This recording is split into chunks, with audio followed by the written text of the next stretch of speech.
Bueno, entonces en la clase de hoy vamos a continuar con el curso de motores de combustión interna y vamos a hablar sobre pérdidas mecánicas y de la parte de lubricación. De pérdida mecánica ya yo hablé algo cuando hablamos del ciclo. Cuando hablamos de la parte de ciclo, yo les dije que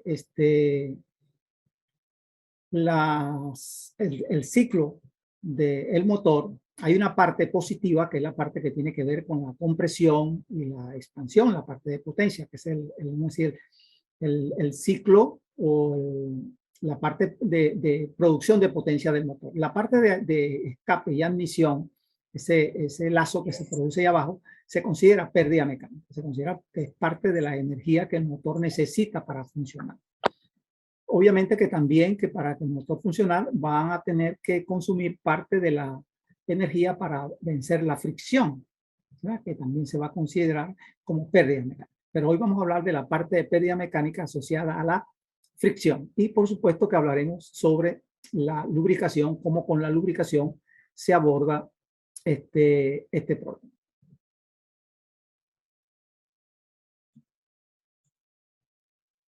En primer lugar, quiero hablar de porcentajes. Ahí vemos una gráfica de un trabajo de investigación que lo tomé para que vean ustedes la proporción, ¿no?, de la energía que se obtiene del motor, que sería el círculo completo, la que se obtiene del combustible, de la cual pudiéramos decir que dice exhaust heat losses, o sea, las pérdidas por gases de escape, representan aproximadamente el 26%. Eso es variable, esto es en función de un trabajo de investigación, un trabajo de laboratorio, y por supuesto que dio el 26%, pero está ahí cerca del 30%. Las pérdidas debido al proceso de renovación de la carga, que uno llama de proceso de admisión y escape, ese proceso viene siendo alrededor de un 3%. Proceso para poder admitir, esto es lo que sería lo que llamaríamos las pérdidas Profesor, de... disculpa que lo interrumpa. Hay personas en la sala de espera. Disculpe. Ya. Bueno, aquí... Ok, creo que ahora no hay más nadie esperando. Muy bien. Entonces, las pérdidas por gases de escape van a representar el 26%. Eso, acuérdate que eso es un rango de variables, ponle un 4% más o menos. Las pérdidas por el proceso de admisión y escape, o sea, el lazo ese negativo, viene representando como el 30%. Eso es variable dependiendo del motor diésel o el motor encendido por chispa. En los motores diésel, como no hay una válvula que estrangule, o sea, que produzca una caída de presión en la admisión, esas pérdidas son mínimas, o sea, son menores.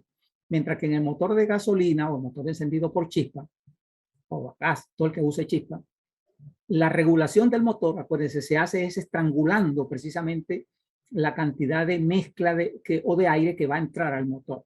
Entonces, cuando la válvula esa se cierra, ese volumen, si se acuerdan del volumen de la parte de abajo del diagrama, o ese área del diagrama presión-volumen, se incrementa. Y al incrementarse, se resta a la parte positiva y entonces el motor pierde potencia. Esa sería la forma como el motor regula realmente. Eso es como hace que el motor disminuya su potencia y aumenta la potencia simplemente abriendo la válvula para que entre más aire combustible. Bueno, eso representa el 3%. El proceso de pérdida de calor hacia el sistema de refrigeración, que también lo vamos a tratar hoy, tiene a ser alrededor del 24%. Las pérdidas por fricción, que es lo otro que vamos a tratar hoy también, es la parte debido a la fricción entre los diferentes componentes. Me refiero al pistón, los anillos, los cojinetes, todos esos componentes que están en movimiento van a absorber parte de la energía para vencer esa fricción y viene representando entre 17 y 20%. Finalmente viene quedando para la potencia del motor alrededor de un 30%. Entonces, los motores de encendidos por chispa tienen una eficiencia alrededor del 30%. Ese, obviamente que si ustedes ya han captado lo que yo le he transmitido, al yo ver ese diagrama, yo sé inmediatamente que es un motor encendido por chispa, porque los motores diésel, esta parte de Used Power Energy, la energía que queda disponible, es alrededor del 50%. Por eso es que los motores diésel tienen más eficiencia que los motores de encendido por chispa. Porque la otra cosa es, si analizamos la parte de fricción dentro del motor, la que, bueno, es variable. El pistón va a absorber de ese 17% alrededor de un 3%.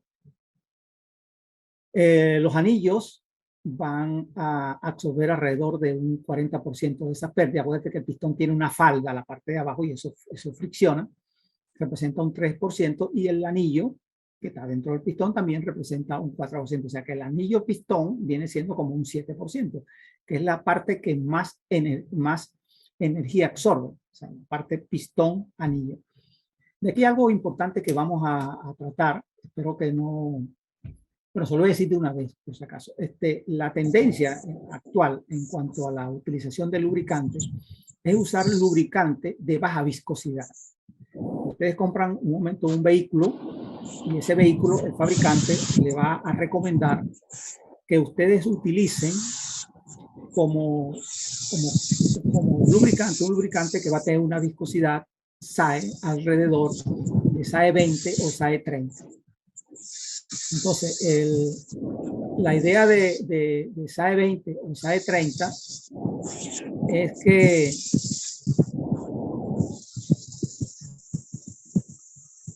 es que usen una viscosidad más pequeña para reducir las pérdidas de los anillos y del pistón. Buscar una viscosidad menor, ¿no? Entonces, eso por si acaso alguien le pregunta, bueno, ¿y por qué los vehículos vienen con un aceite 10W20, 10W30, hasta 10W15? Ya le explicaré si no saben qué es eso. Porque es una viscosidad baja.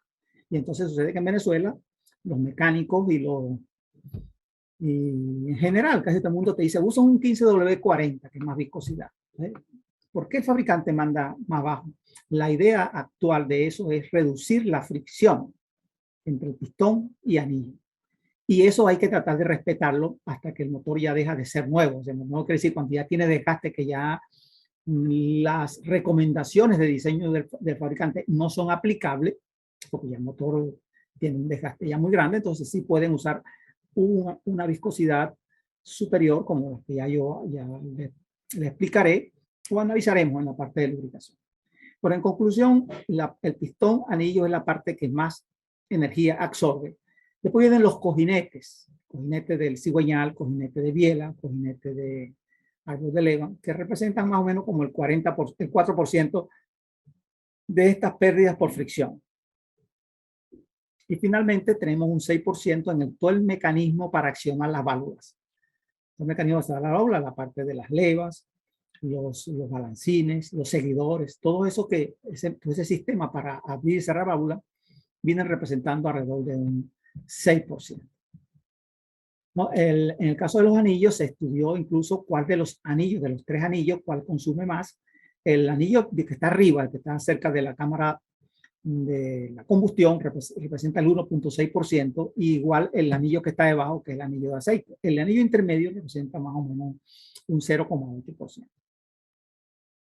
Entonces, para que tengan una idea de dónde se pierde esa energía, más o menos ese 30%, de ese 17% por fricción, dónde se va a perder y dónde se puede buscar ahorrar energía. Entonces, si vamos a buscar ahorrar energía con lubricante, entonces tendremos que actuar, por supuesto, sobre todos estos componentes asociados. Bueno, entonces, ahí tienen la fuente donde tomé esa información, y vamos a pasar ahora a la parte de lubricación, que es la que va a controlar esa fricción. Primero vamos a repasar un poco lo que es lubricación hidrodinámica, lubricación elástico-hidrodinámica y lubricación límite. La lubricación hidrodinámica es la lubricación que se consigue cuando dos piezas que están en movimiento relativo una con respecto a otra y están lubricadas se separan. como ustedes pueden, bueno, trato de mostrarle aquí, ahí hay un eje, vamos a poner el eje cigüeñal, el cojinete del cigüeñal, y lo amarillo viene siendo el aceite. Cuando se produce la lubricación hidrodinámica, hay una separación entre el eje cigüeñal y el cojinete. Dentro de ese espacio hay aceite. La separación, la consecuencia de eso es que evita el contacto entre el metal del cojinete y el metal del eje. En este caso estoy hablando del cigüeñal. Para que eso se pueda producir, hace falta unas condiciones. Aquí hay una ecuación que se la puse nada más que para referencia, que se llama H mínimo. H mínimo es el espesor mínimo de la película lubricante.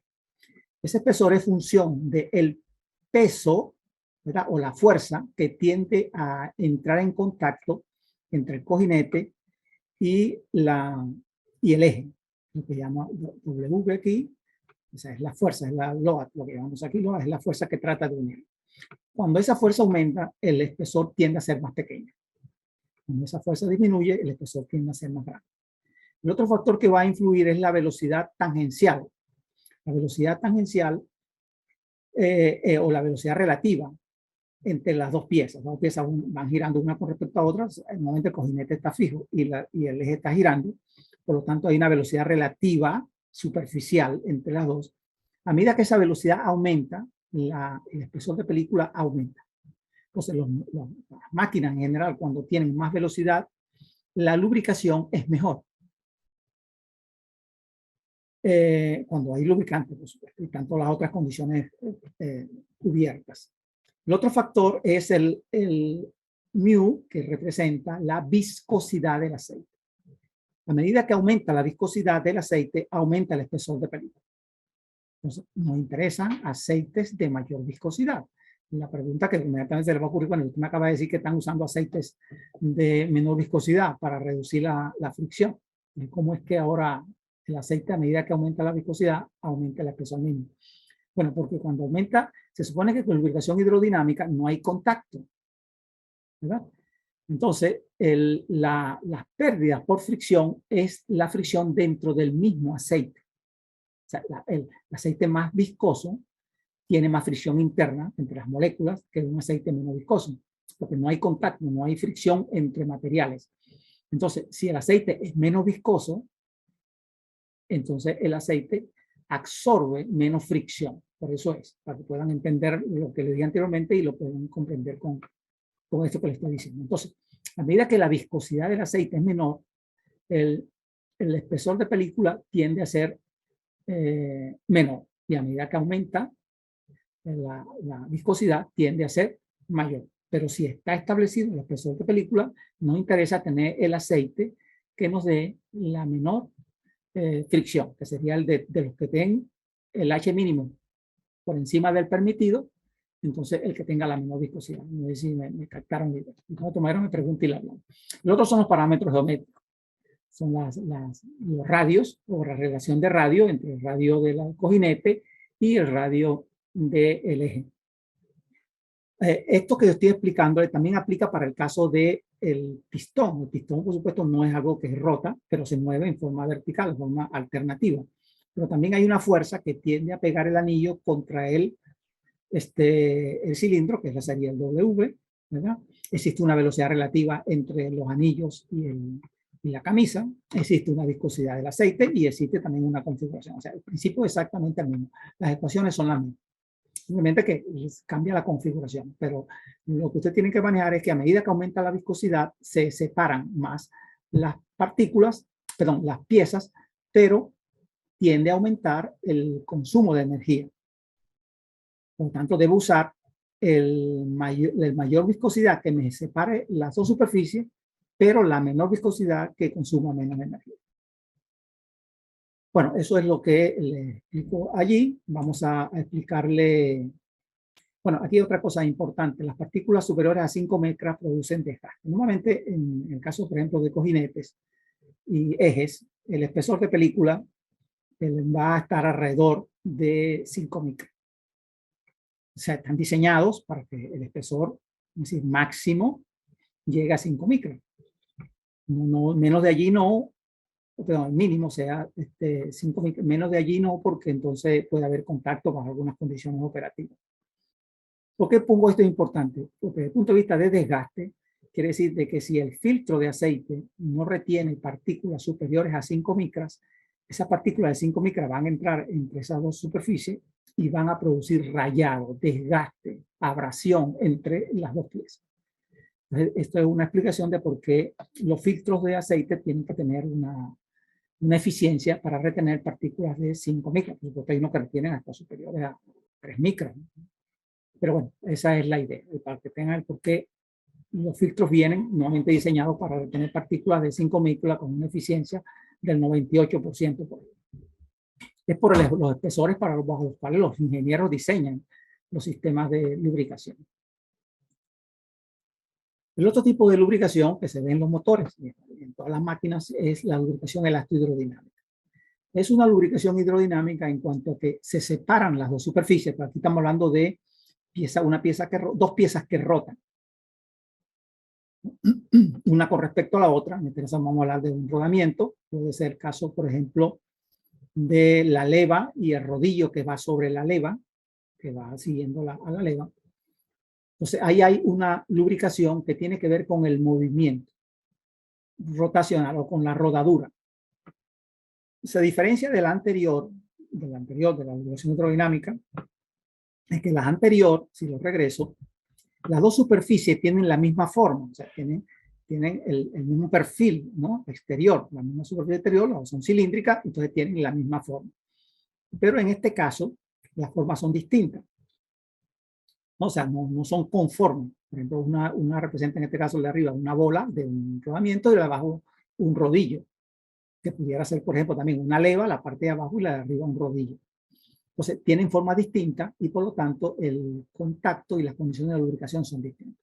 En este caso, el área de contacto, si la bola no se deforma, sería prácticamente un punto. O sea, acuérdense que si ustedes ponen una bola sobre una superficie plana, el área de contacto entre una bola y una esfera y una superficie de contacto matemáticamente es cero.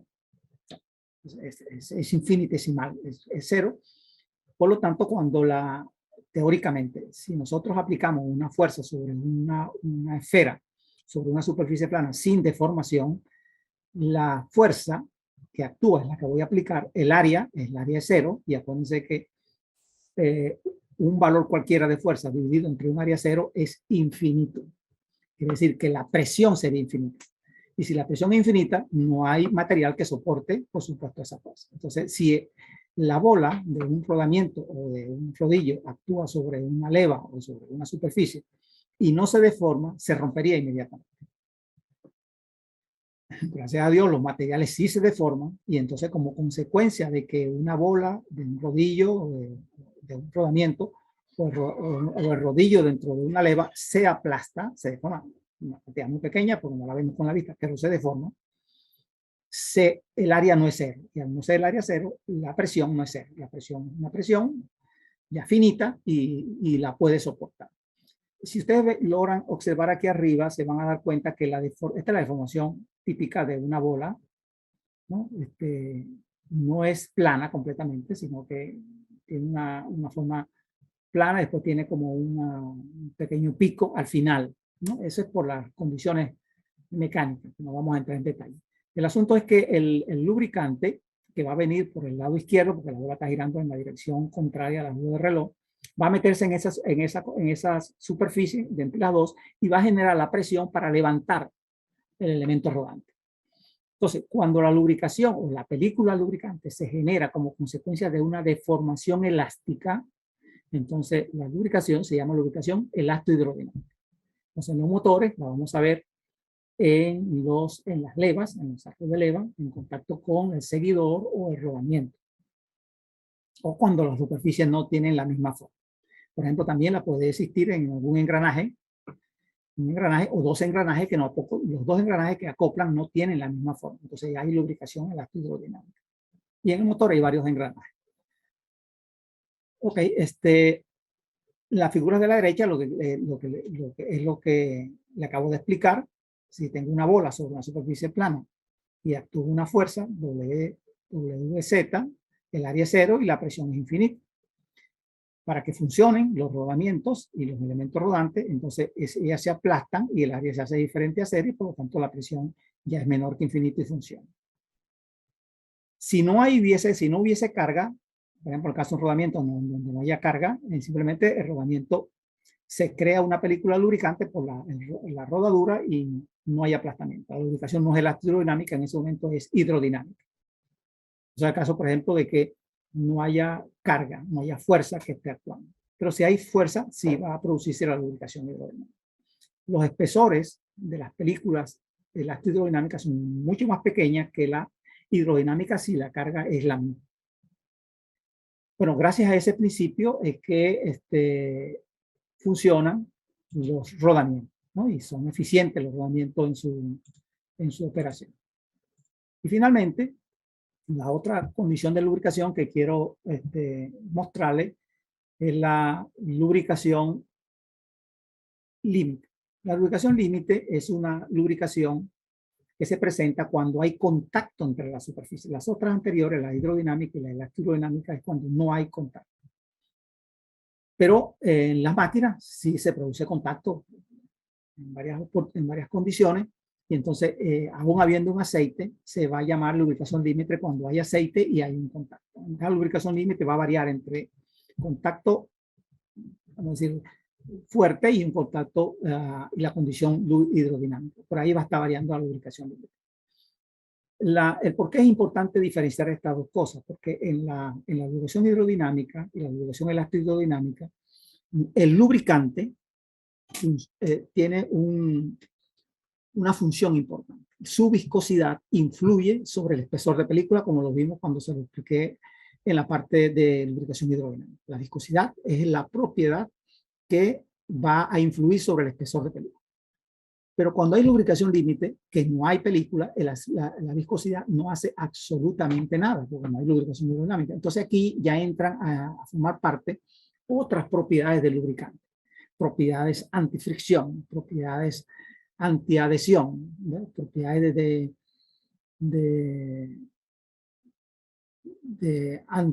antifricción, de extrema presión, o sea, otra serie de propiedades que van a actuar en condiciones de contacto. Entonces, en la lubricación límite hay contacto entre las dos superficies, pero el efecto de la película lubricante es prácticamente despreciable. Y la otra condición sería cuando no hay lubricante, pero no es el caso del motor, ¿no? En el caso del motor se supone que siempre hay lubricante. Pero en el caso de no hubiese lubricante ya sería lubricación seca, o sea, condición de sin lubricación. Esa sería otra condición distinta. Entonces, en este caso, la lubricación entonces está controlada o está gobernada por las propiedades físicas y químicas de la capa superficial entre las dos superficies que están en contacto. Las propiedades del fluido lubricante son de menor importancia y el coeficiente de fricción es prácticamente independiente de la viscosidad. La capa superficial de lubricación varía en un espesor de 1 a 1 nanómetro, dependiendo del tamaño molecular. Prácticamente aquí lo que quede de lubricante entre la dos superficies entra en el rango molecular, las capas de moléculas que puedan existir allí. Y finalmente, en cuanto a la teoría de lubricación, quiero plantearle de que el espesor de película va a variar dependiendo del tipo de lubricación. Esta curva que vemos aquí es una famosa curva de lubricación donde expresa cómo varía el coeficiente de fricción a medida que tenemos un parámetro, que es el parámetro de película, que viene a ser el espesor mínimo que va a existir en función de las rugosidades de las dos superficies. La rugosidad de una superficie elevada al cuadrado más la rugosidad de la otra superficie elevada al cuadrado, y calculando la raíz cuadrada de esas dos. Eso da un valor de rugosidad equivalente.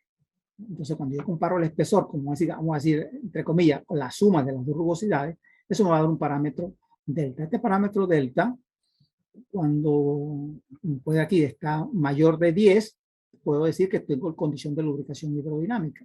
La lubricación elástico-hidrodinámica, ese parámetro va a estar entre 1 y 10.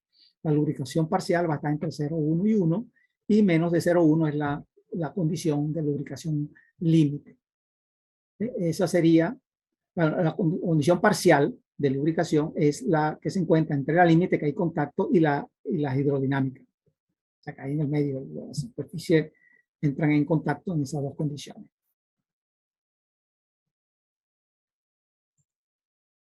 Bueno, terminemos esa parte entonces de la condición de lubricación. Ahora sí vamos a entrar a la lubricación del motor. Ahí estoy mostrando un motor y estoy también indicando los conductos amarillos que serían los conductos por donde circula el lubricante. Podemos ver que el lubricante, en este caso es un motor de automoción, comienza en el depósito, en el cárter, ¿no? Aquí vemos la bomba de aceite que succiona, ¿verdad? Pasa el aceite, lo lleva a un filtro. De ahí del filtro sale filtrado, ya con partículas reducidas, y va a pasar a las galerías internas, los conductos internos. Son estos conductos que ustedes ven aquí. Unos conductos van al cigüeñal, ¿no? Que es esta pieza que vemos aquí. Otros conductos van a ir al árbol de leva, que es esta pieza que está aquí. Y otros conductos van a subir a la parte de arriba para lubricar los balancines. Por supuesto que dependiendo de la configuración del motor, motores que tienen el árbol de leva arriba, tienen doble árbol de leva, los conductos internos van a ser distintos. Pero en términos generales hay conductos dentro del bloque, dentro de la culata, que van a llevar a los puntos donde hay que lubricar. Entonces, en un motor, vamos a hablar un poco de qué tipos de lubricación, para que tengan una idea se pueden conseguir y dónde hay lubricación. La primera condición de lubricación sería la del soporte del motor. El soporte del motor sería donde el motor soporta sobre el cárter, sobre el bloque, que es esto que vemos aquí, y se puede ver que el aceite llega a esos cojinetes, ¿verdad? Y lubrica. Luego tendríamos la unión, ¿no? Los cojinetes biela-cigüeñal, que serían los que están en forma excéntrica con respecto al cigüeñal, y que se lubrican debido a que hay un conducto que va de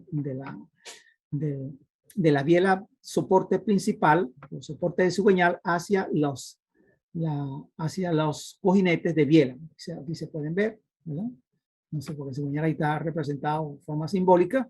El aceite llega por el bloque al cojinete principal, soporte del cigüeñal, y a través del cigüeñal, por un orificio interno, pasa a los cojinetes de biela. El otro componente es la unión de biela al pistón. Entonces, para lubricar de la parte inferior hacia la parte de arriba, donde están los pistones, que son estos que vemos aquí, por el centro de la biela se le hace un orificio, y entonces por allí ese conducto va hasta la parte de arriba donde está el pasador que une al pistón. Luego viene la parte del contacto de las levas con los seguidores, ¿no? Bueno, aquí vemos los taqués o los seguidores que vemos aquí arriba, y ahí está el contacto de la leva con los seguidores. Aquí hay lubricación,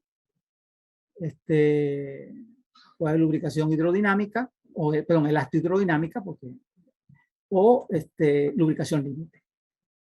En los cojinetes anteriores hay lubricación hidrodinámica.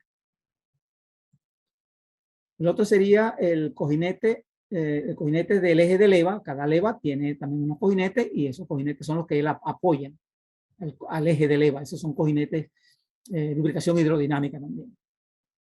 Luego vienen los balancines de la leva, que están en la parte de arriba, ¿verdad? En los balancines de arriba va a haber una lubricación elastohidrodinámica o lubricación límite. Luego vendrían las guías de las válvulas se mueven dentro de una guía cilíndrica, y ahí va a haber lubricación límite fundamentalmente. Luego vendría el contacto anillo-cilindro, que ya hemos hablado. Entre ese contacto anillo cilíndrico hay lubricación hidrodinámica cuando el pistón se está moviendo, pero en los extremos, cuando el pistón cambia de dirección, que la velocidad se hace cero, no hay lubricación hidrodinámica. Recuerden que la lubricación hidrodinámica necesita una velocidad relativa entre las dos superficies, y el pistón en los puntos muertos superior e inferior están en velocidad cero. Por eso es que los desgastes más importantes ocurren en la parte superior, que es donde está no hay lubricación hidrodinámica, habrá elastohidrodinámica porque el cambio es muy rápido, pero habrá lubricación límite porque es muy rápido el cambio, y además hay muy alta temperatura. Y finalmente, los diferentes engranajes que hay dentro del motor, como por ejemplo los engranajes que tienen que ver con el sistema de distribución o cadena de tiempo que acopla el cigüeñal con el árbol de leva, y el árbol de leva con, aquí vemos un engranaje que puede utilizarse para el accionamiento del sistema de distribución de encendido, y, bueno, y otros engranajes que puedan haber dentro del motor. Entonces, dentro de un motor hay prácticamente todas las condiciones de lubricación que hablamos anteriormente. Y ustedes, a la hora de analizar la lubricación, tienen que tener claro el principio de lubricación, ¿verdad? Saber por qué un aceite tiene que tener una viscosidad, porque si hay lubricación hidrodinámica es importante la viscosidad. Si usted le cambia la viscosidad, las condiciones de lubricación hidrodinámica o elástico-hidrodinámica van a cambiar. Pero como también hay lubricación de película delgada o lubricación límite, entonces también hacen falta unas propiedades adicionales para proteger el motor o las piezas del motor que no están en contacto. Cuando el motor está parado, hay contacto, aún el cigüeñal. No hay lubricación hidrodinámica por ningún lado. Cuando el motor empieza a funcionar, existe lubricación límite. Hay contacto hasta que el motor no arranque y la bomba de aceite empieza a mandar aceite y se genera la lubricación hidrodinámica o elástico-hidrodinámica, hay lubricación límite. Por lo tanto, es importante que el aceite tenga propiedades para proteger en condición de contacto y propiedades para proteger en condiciones de lubricaciones hidrodinámicas. Profesor, una pregunta que quizás puede sonar tonto porque yo nunca he tenido carro, pero ¿qué pasa con ese aceite después que llega a esos conductos tan estrechos en donde se mete el aceite para producir para evitar la fricción? Bueno, le estaba diciendo entonces que las diferentes partes del motor, y entonces me hace la pregunta de qué pasa con el aceite cuando pasa por estos conductos. Esto que le estoy hablando no solamente para el área de motores de automoción, es para motores industriales igual, motores diésel, cualquier motor, ¿no? Aplica todo lo que le estoy diciendo en este momento. El aceite que sale de aquí del cárter, cuando si hay motores grandes que el aceite no está en el cárter, sino que está en un depósito exterior, siempre sale de una bomba, que también puede ser una bomba exterior. El aceite no tiene, está diseñado el motor para que circule suficiente aceite para que llegue simultáneamente a todos los componentes de la máquina. O sea, la bomba está diseñada para suministrar más aceite del que hace falta, que necesita la máquina. El aceite en exceso que tiene la máquina, la bomba tiene un regulador de presión que cuando la bomba está mandando más aceite del que hace falta, lo que tiende es a presurizarse porque no se consume. Entonces lo que hace es abrir esa válvula y bypassea el aceite al depósito. En los industriales es lo mismo, tienen una válvula de regulación de presión y bypassea el aceite que no se utiliza hacia el motor. Entonces las bombas de aceite, por lo generales, pueden soportar cierto grado de desgaste porque ellas están como sobrediseñadas en cuanto a flujo, porque ellas tienen que, ya que va pasando el tiempo, los años, van sufriendo desgaste y entonces, pero tienen que mantener el flujo que hace falta. Y la otra cosa importante que tienen que tener ustedes, claro, la presión que levanta el cigüeñal o el rodillo del sistema de leva del cojinete no es la presión que da la bomba. Este es un curso de lubricación, se lo podría explicar con más detalle, pero que en el futuro puedan tomar un curso de lubricación conmigo y yo les explico esto. Pero la bomba, su función es garantizar el suministro permanente de aceite a las diferentes partes del motor. La lubricación hidrodinámica la generan los parámetros que yo le dije. La velocidad, la presión o la fuerza que está actuando. Entre ellos, la velocidad relativa a la carga, va en base a esos y la forma de la superficie. Se genera la película. Si no hay condiciones para generar esa película, no se va a generar lubricación hidrodinámica. Y debido a esa película, la presión que se generan ahí son presiones alrededor de, estamos hablando de 5 megapascal. La presión que da la bomba son alrededor apenas de 3 bares, serían de 300 pascales. 300 pascales. Estamos hablando de 3 3 millones de pascal. La presión para levantar una pieza. Imagínense ustedes el caso de una turbina que puede pesar un eje de una turbina que pudiera pesar 10 toneladas, 5 toneladas. La bomba no tiene presión para levantar eso. Bueno, se puede diseñar un sistema para levantarlo con presión, pero nuevamente la de los motores no. Entonces, la presión que levanta y genera la película lubricante, la genera la condición de lubricación, no la bomba. Eso es importante porque a veces muchos de los problemas de lubricación es porque la gente percibe que la bomba es la responsable de la lubricación. La bomba es responsable de mantener aceite suficiente para que se produzca la lubricación y todas las funciones del sistema de lubricación. Y que las bombas de los motores pueden durar mucho tiempo, porque también hay sobre todo en el caso de Venezuela, donde ustedes están, que se abre un motor por algún problema, entonces inmediatamente el mecánico le dice, bueno, hay que cambiar la bomba, porque entonces cuando si se presenta algún problema, el motor lo desarma, te aprovecha a cambiar la bomba y la bomba cuesta mucho dinero.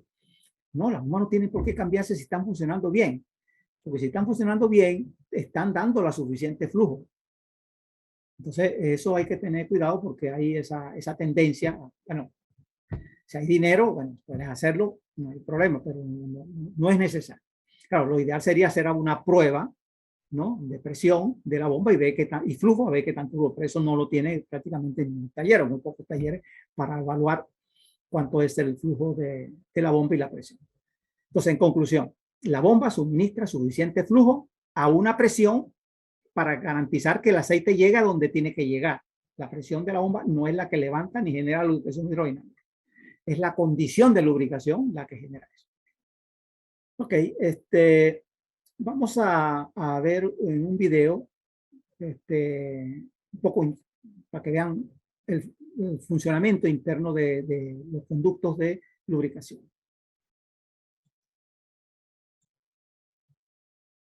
Bueno, en este video lo que se va a mostrar son los diferentes componentes que yo le expliqué en la presentación. Aquí hay un video para que visualicen, es la idea de.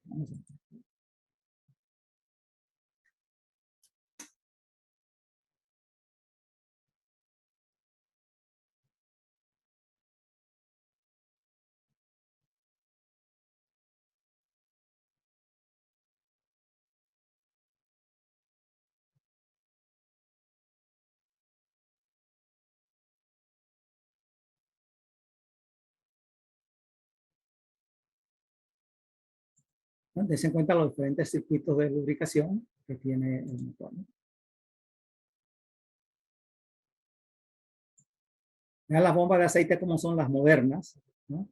Son como de lóbulos y normalmente van instaladas al frente del cigüeñal, en la parte delantera del cigüeñal, donde está la polea, el camper. Normalmente, antes los motores de automoción, antes la usaban dentro y todavía muchos motores la tienen dentro del camper, pero actualmente casi todas las traen aquí. La razón es por una razón de mantenibilidad, de mantenimiento. O sea, para que en caso de que se dañe la bomba no tengo que desarmar el motor para meterme dentro del depósito a cambiarla, sino simplemente desarmo la parte delantera y cambio la bomba. Es por eso.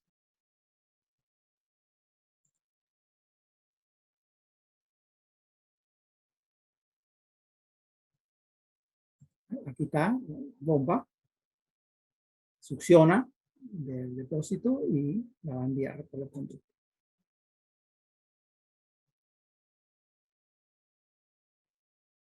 Bueno, coladera aquí es un prefiltro, el filtro que tiene antes de la bomba para succionar del depósito. Esto normalmente es una malla gruesa, con orificio grueso. La idea es evitar que una partícula, una piedra, una cosa de esa, vaya a entrar a la bomba. La bomba maneja cierto tamaño de partículas. Y después de la bomba sí va el filtro que retiene partículas superiores a 5 micras.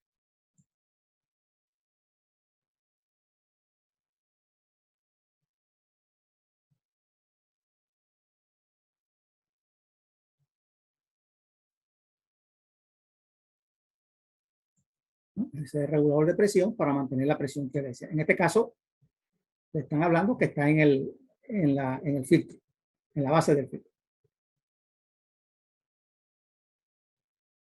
el filtro principal, que alimenta el bloque.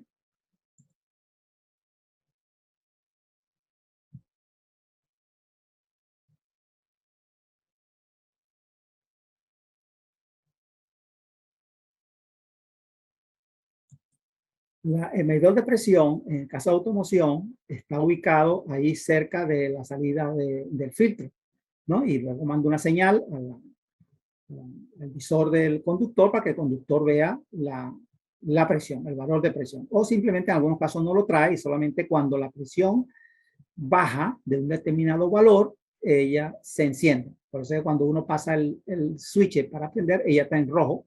Pero después que el motor prende y da la presión que tiene que tener, entonces se apaga. En los motores industriales, si hay, por supuesto, un motor diésel de generación de electricidad que ustedes estén trabajando en la industria, van a ver, hay un manómetro externo que ustedes pueden ver, incluso en la sala de operaciones o de control, va a haber también un registrador de ese valor de presión.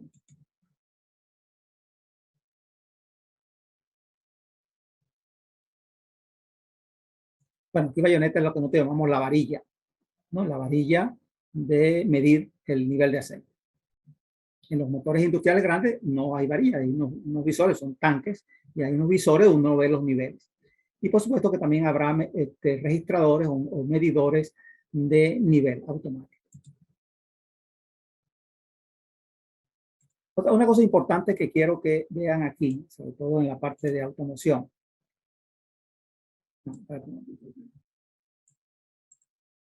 Aquí,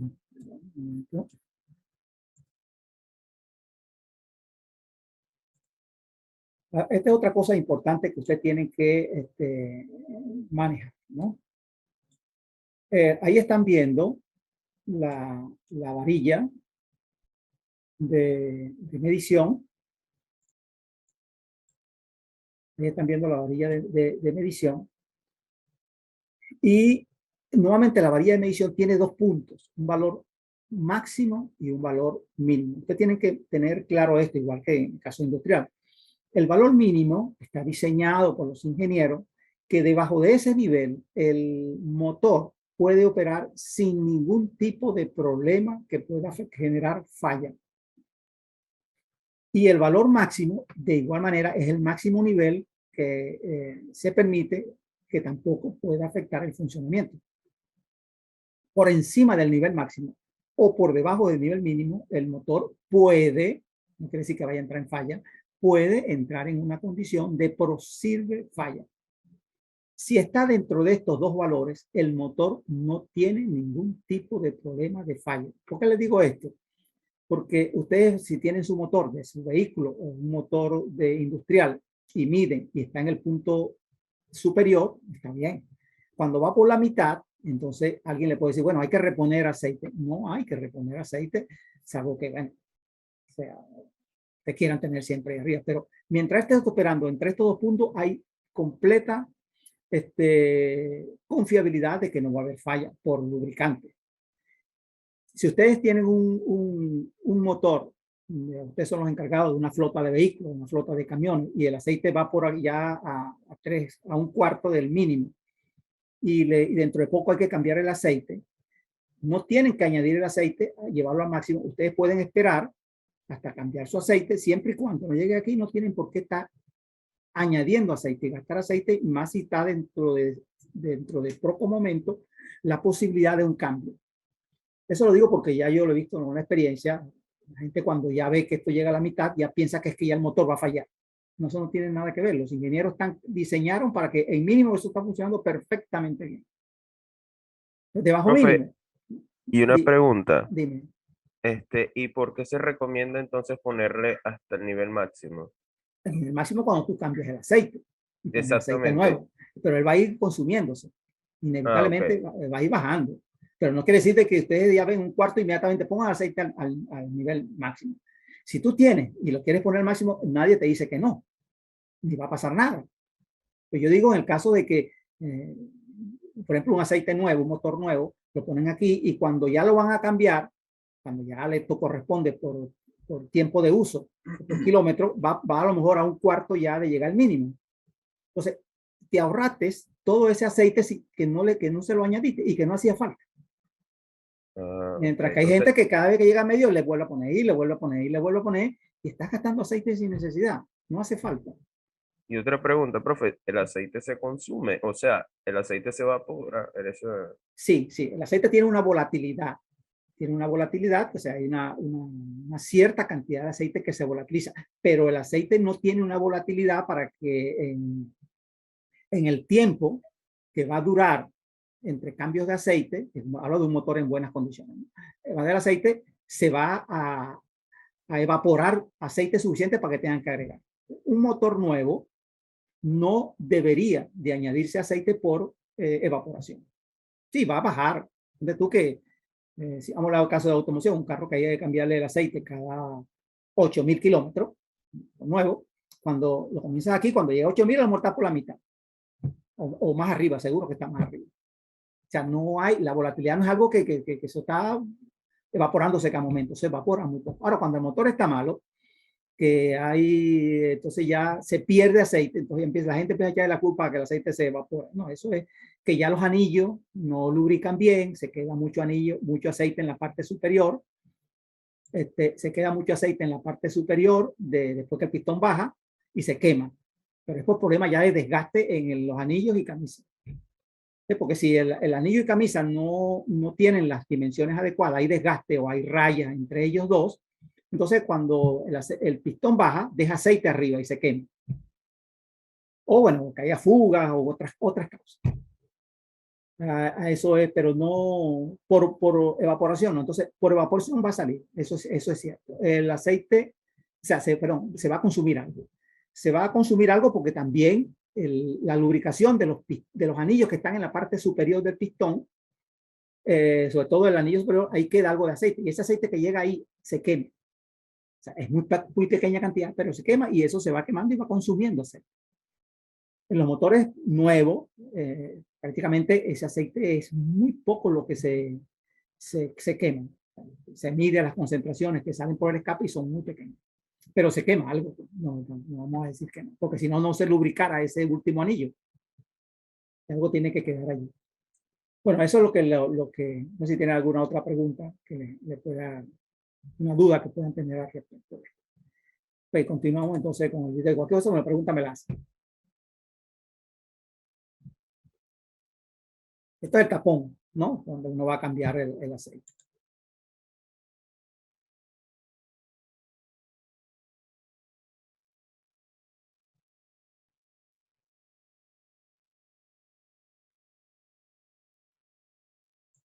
Siempre es así. En todos los motores, el aceite cuando lubrica la parte de arriba, él cae por los diferentes huecos que tiene la culata y que tiene el bloque hasta la parte inferior al cambio.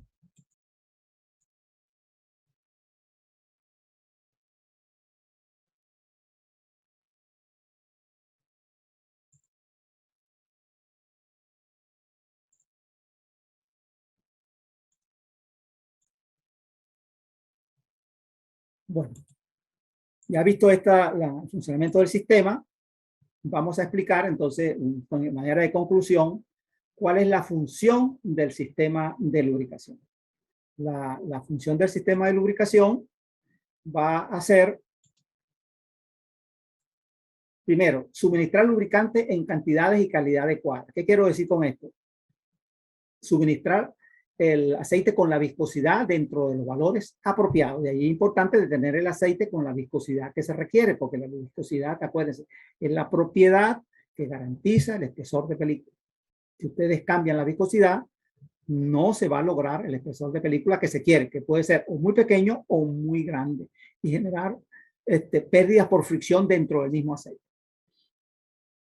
Otras propiedades de acuerdo a los requerimientos de cada máquina. Si va a haber fricción entre las superficies, que siempre va a haber cuando arranque la máquina o cuando se pare la máquina, entonces tiene que tener ciertas propiedades.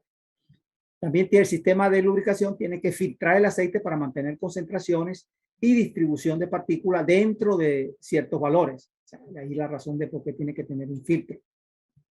Además debe contribuir a refrigerar el motor. El sistema de lubricación, su principal función es lubricar, pero también tiene que refrigerar. Él se calienta y entonces en algunos motores hay incluso un intercambiador de calor, o ese aceite se lleva al radiador del motor, de la parte de refrigeración, y extrae calor. En algunos motores, incluso en motores diésel fundamentalmente, hay un chorro de aceite que sale de la parte inferior, por ahí cerca de los soportes del cigüeñal, y pega directamente por debajo del pistón para refrigerar el pistón que está muy caliente, la cabeza del pistón.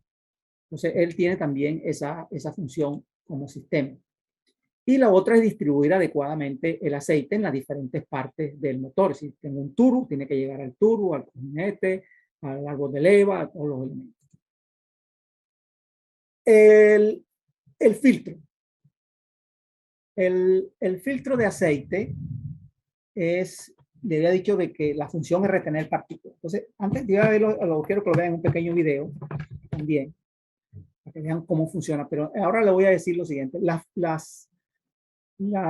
función de filtro es retener partículas, y él tiene como elemento, como decir, el papel o la superficie de filtrado, o el elemento de filtrado, o el material de filtrado, pues veamos de diferentes formas.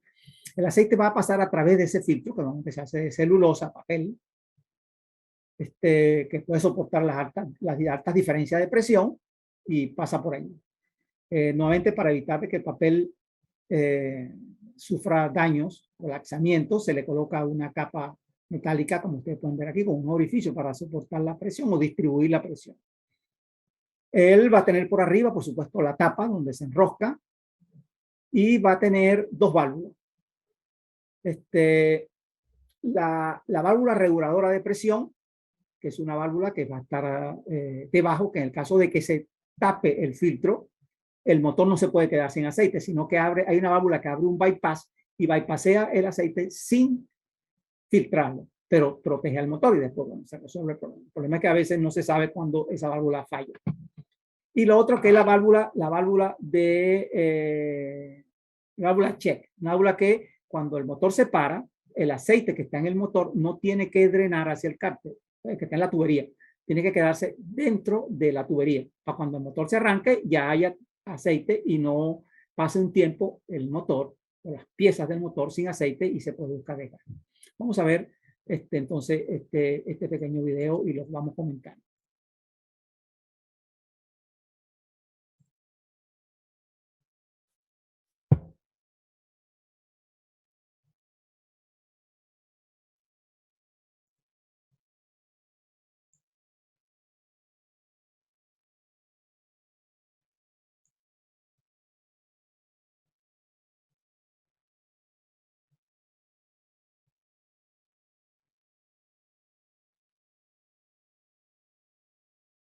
El filtro blindado es el filtro ese que se usa en muchos motores, diésel, encendido por chispa. Usted ve una carcasa y adentro no ven nada, es sellado.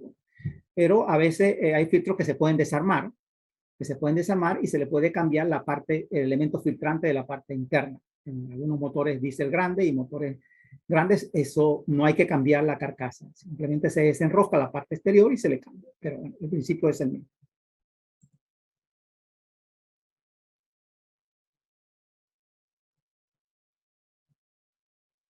Importante, el aceite en los elementos filtrantes entra por la parte exterior, y de la parte exterior atraviesa el elemento filtrante, que es este que vemos aquí, y sale por el centro. Se encuentra como se ve ahí en la pintura.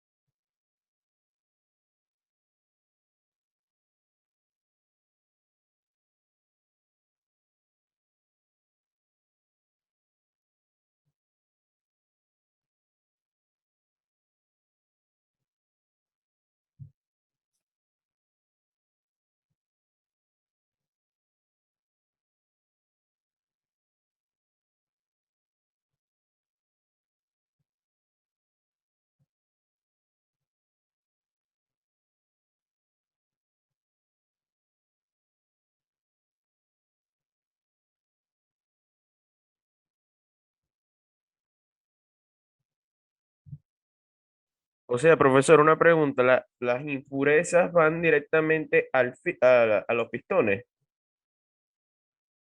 La, Las impurezas van, van directamente a los pistones. las impurezas que pasen a través del filtro Ujú. van a todos los lugares donde haya aceite.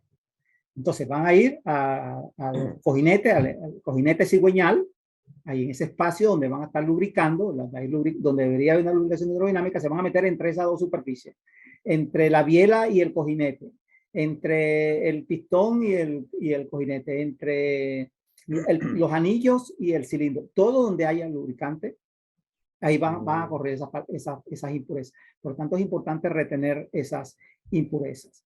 Y eso Una, produce desgaste, ¿no? claro, eso produce desgaste. En que usted me comentó que variaba el material de las impurezas, pues que si podía ser más, podía ser un material mucho más duro Ok, que el de los pistones. ya les explico esto. Vamos a activar Químico nuevamente. del aceite, el cambio del mismo así como del filtro son inevitables. Por tanto, cambie usted regularmente los ManFilter para poder hacer frente a las diferentes exigencias. La pregunta ¿cuáles son esas partículas? Todas las partículas que puedan entrar al aceite van a pasar si no son retenidas, van a pasar al sistema de lubricación.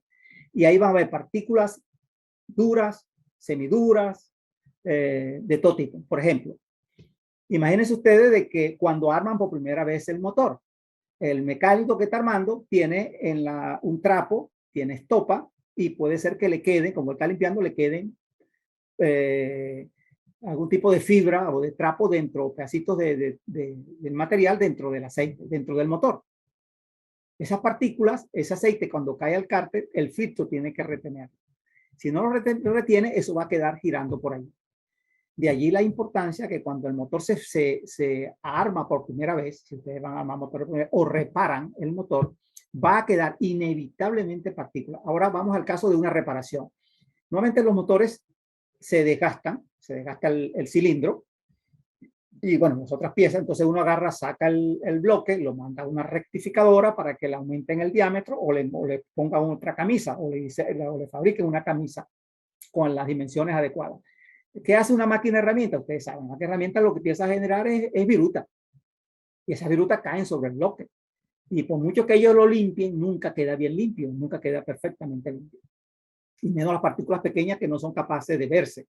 Entonces, cuando ustedes arman su motor, tengan claro de que ahí hay partículas de hierro o de fundición por todos lados. Entonces, usted arranca el motor, por eso es que el trabajo de armar cualquier máquina, no solamente esta, cualquier máquina es un trabajo que debería ser de cirujano. Los mecánicos también trabajan muy mal, ¿no?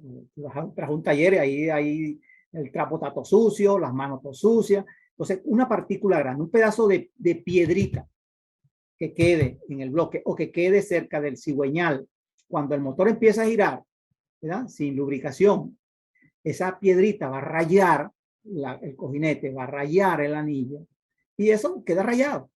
Ya ahí no va a haber lubricación hidrodinámica, ya ahí va a haber otra cosa.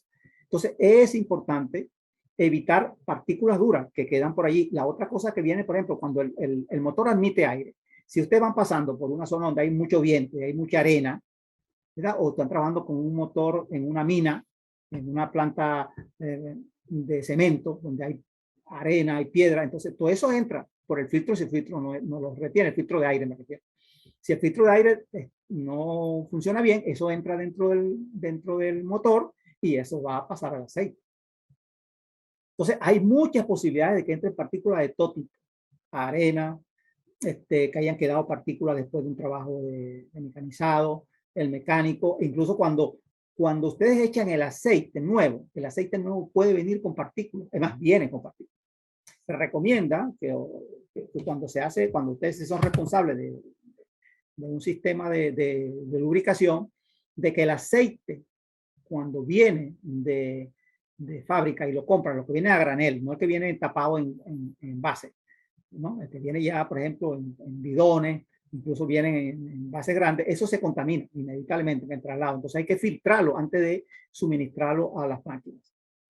Entonces es importante, porque estamos hablando de tamaños de partículas de 5 micras. Acuérdense, 5 micras es 5 por 10 a la menos 6 metros. Esa es una cantidad, una cosa muy pequeñita. Y eso raya el motor. Y si raya cualquier pieza del motor, bueno, la vida del motor se reduce. Por eso es que muchos motores, después que se fabrican, después que se reparan, cuando vienen nuevos, como ya el fabricante sí se preocupa por hacer toda esta cosa, y que cuando se trabaje quede perfectamente acabado, no haya partículas. Entonces, cuando empieza a funcionar, no hay partículas grandes y el motor dura sus horas o sus kilómetros. Después que lo repara un mecánico, dura la mitad de tiempo. El material es el mismo. O es un proceso de mala mecanizado, fabricación, o también un problema de mal mantenimiento, o sea, el mantenimiento sucio, ¿no? Ese es un trabajo adecuado. La vida del motor, o en gran parte la vida del motor, depende de la lubricación y de las condiciones del lubricante. Bueno, seguimos entonces. Un cuerpo del filtro bien diseñado y construido es esencial para un filtro fiable. Las presiones de servicio de hasta 10 bares y las puntas de presión incluso superiores suponen elevadas solicitaciones para la resistencia a la presión del cuerpo y de los demás componentes. Los cuerpos de baja calidad presentan toda una lista de inconvenientes. Por el uso de juntas de material de baja calidad, existe el peligro de fugas de aceite entre el cuerpo del filtro y el bloque motor. Además, el insuficiente... Esto que está diciendo ese video, que por supuesto es de un fabricante, ¿no? Eso es cierto y ocurre con mucha frecuencia. Ahí está hablando cuando uno instala el filtro, arriba lleva una goma, que es el sello. Si ese sello no viene adecuadamente, fuga. A mí me ha pasado muchas veces. He puesto un filtro de aceite y eso queda fugando. El tratamiento de la superficie puede llevar a la corrosión y perforación por el agua que salpica. La consecuencia también es la pérdida de aceite.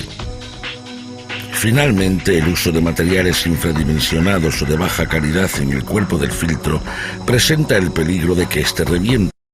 Esa falla que dicen ahí, eso casi nunca ocurre, que el cuerpo del filtro se rompa. Provocando así una avería general del motor.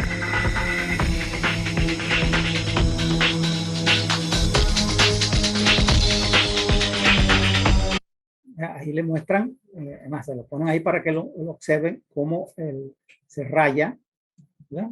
Se raya la cabeza del pistón debido a que las partículas. Esto es lo que ocurre cuando el filtro de aceite no retiene bien, o el filtro también de aire permite que entren partículas de afuera. Y llega a romperse. Los MAN filter de aceite son robustos, resistentes y cumplen con todas las exigencias del fabricante del motor.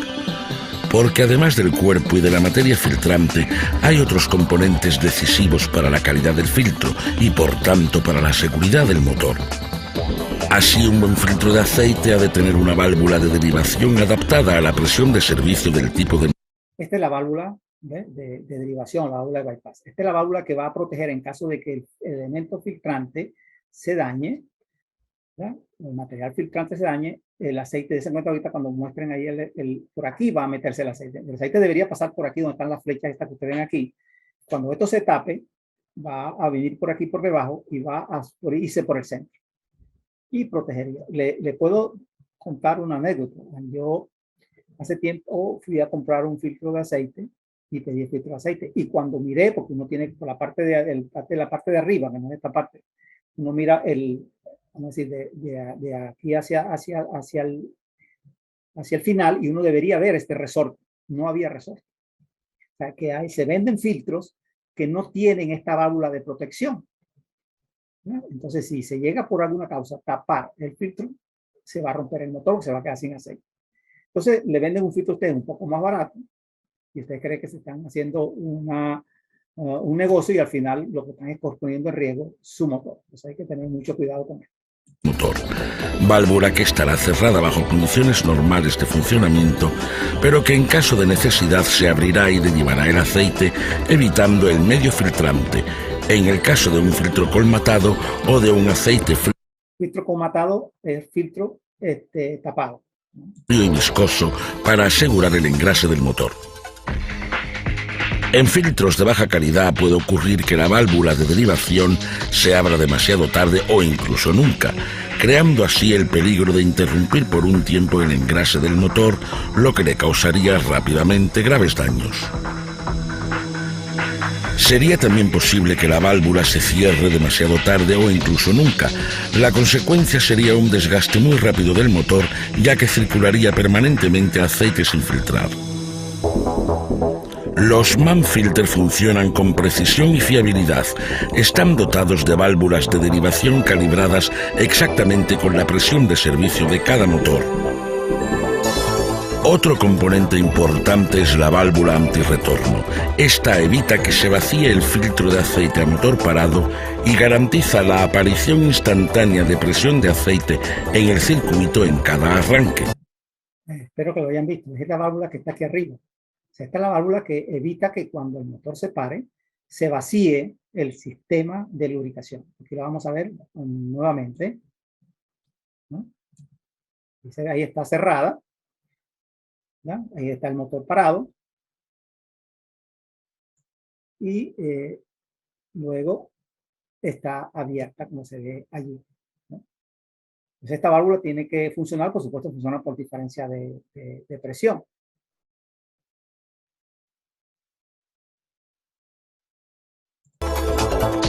En los filtros de baja calidad, la válvula antirretorno se cierra de forma no estanca. El filtro se vacía, con lo que el motor no recibe aceite desde el primer momento, lo que produce un desgaste importante.